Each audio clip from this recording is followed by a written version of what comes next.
you take a look at this? What you got for old Brock?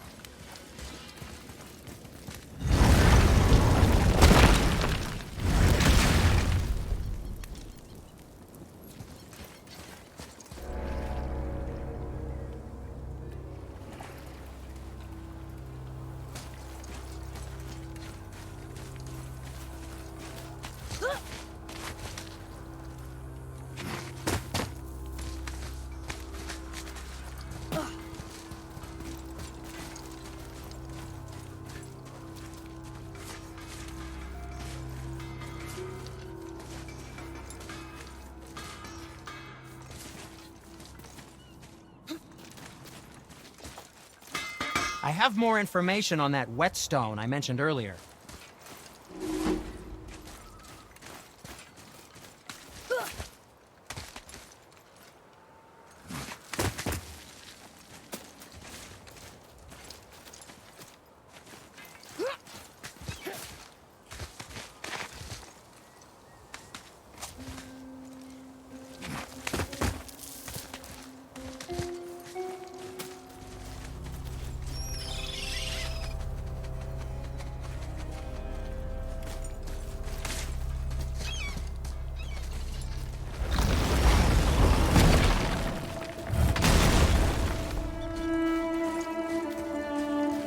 This is it, right?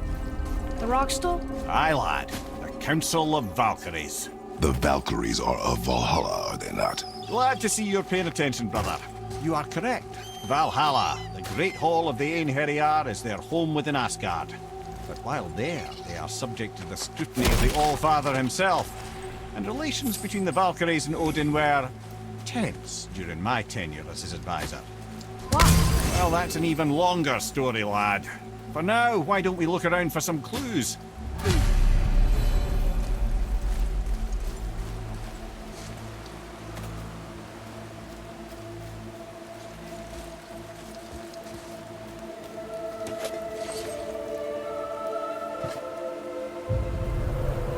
Whoa, you're back. Come here. Who is she? Gunnar, Mistress of War. After any conflict, big or small, she would be first on the scene, sussing out the worthy spirits for a free trip to Valhalla. A gruesome task, but she took great pride in it. Any conflict. Impossible. It's true. She had help from her sisters, of course, but Gunnar was always first to arrive. Her judgment of the fallen was unparalleled, and an invaluable resource to Odin. She was one of his favorites.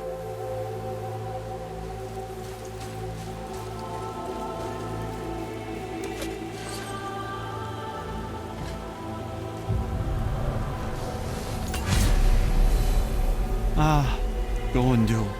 Beautiful Gondul. And? Huh? That's it? Beautiful Gondul? No story or anything? Oh, sorry, lad. The sight of Gondul always took my breath away. Gondul had a silver tongue, sharp wit, and struck a figure so stunning it literally drove men insane. Odin forbid her from setting foot in Midgard after a time, as insanity is not a welcome trait in Valhalla.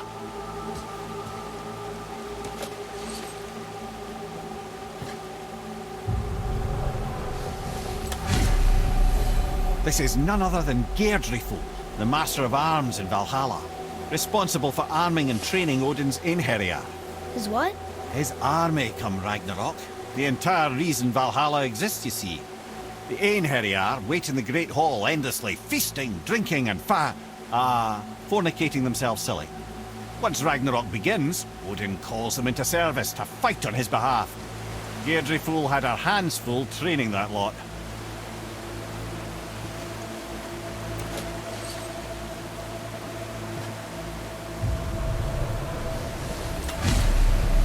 This, my friends, is Kara. Now, Valkyries are volatile by nature, but Kara, the lass is wild storm personified. A wild storm. Aye, calm and collected. Then the air would shift and the fury of her storm would unleash. It was beautiful in a way, assuming you could find proper shelter. Her tears would cleanse the blood-soaked battlefields.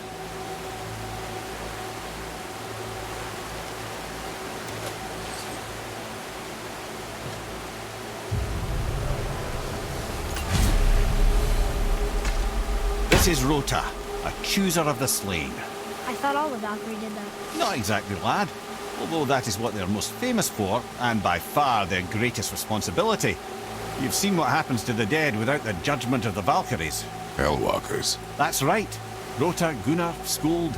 Without them to clean up the aftermath of battle, hell overflows with souls meant for Valhalla. A sorry state of affairs. Rota must be beside herself.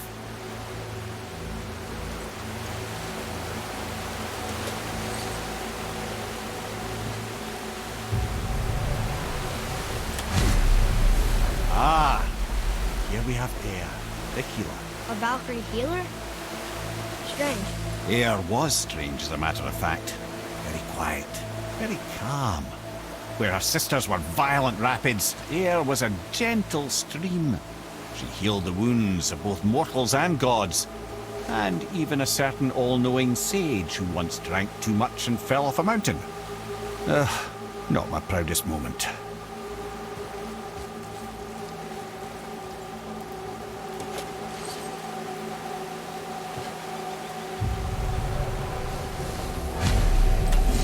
Well, well, Hilda, mistress of battle. She and Odin got on quite well, actually. Her and the other Valkyries, not so much. She would spend most of her time here in Midgard observing discord between the living, and sewing some up herself from time to time. She lived for conflict. Some say she was conflict personified. I wonder what will become of her now that she's free.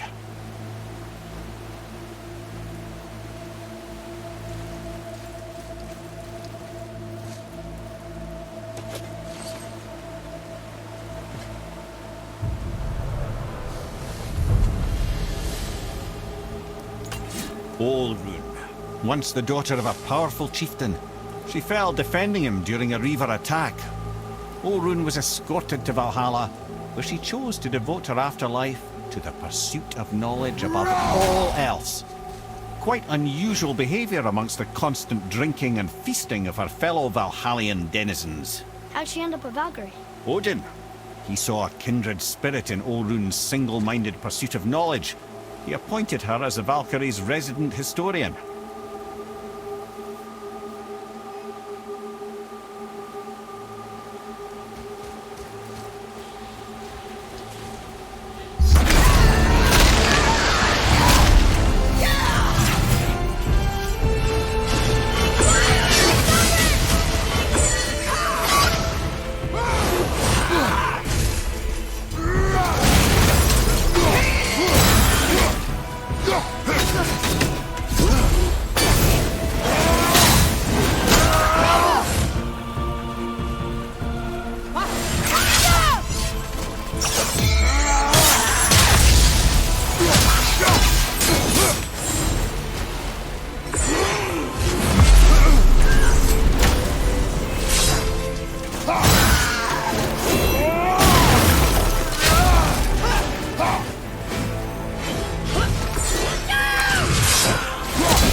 Thank you, friends. You have saved the Valkyries. Sigrun, how did this happen? Mimir, is that you? You have been freed, but... Freedom comes at a price, milady. You speak truly. Countless winters we served the All-Father. But only through his union to the Queen did we ever taste some measure of freedom. But aren't you the queen? There has only been one Queen of the Valkyries, the goddess Freya. When Odin severed her wings, I served in her absence, but it wasn't enough for the All-Father. He used an archaic piece of magic, corrupting my sisters. I tried to contain the damage by imprisoning them in places where they could cause no harm, but soon I lost myself as well. Sigrun, I'm sorry for being so worthless. I could have done something, or tried at the very least. What will you do now? I must reunite with my sisters. Together we can restore balance to the realms. You have the eternal blessings of the Valkyries.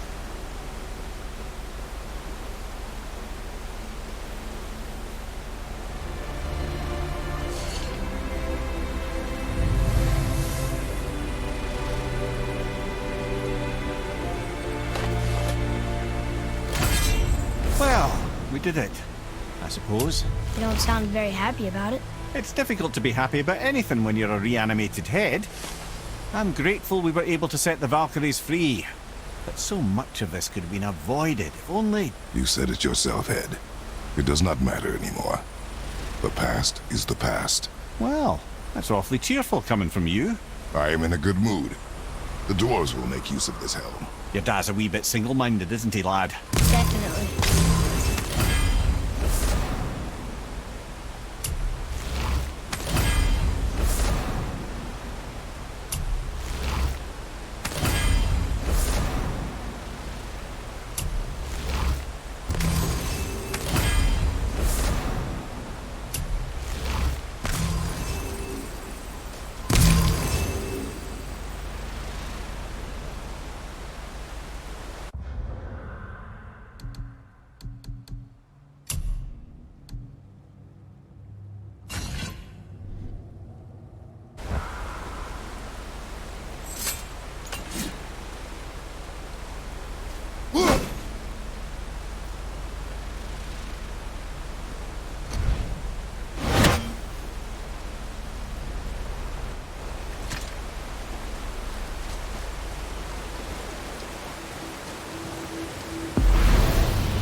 Wait, so Freya is the Valkyrie Queen? She never told us. You never told us. Explain yourself, Head. Or are you bewitched again? Not at all. Freya was Queen of the Valkyries at one point. Part of her marriage dowry included overseeing the Valkyries themselves. As a powerful Vanir goddess, they revered her. I never knew how much until now.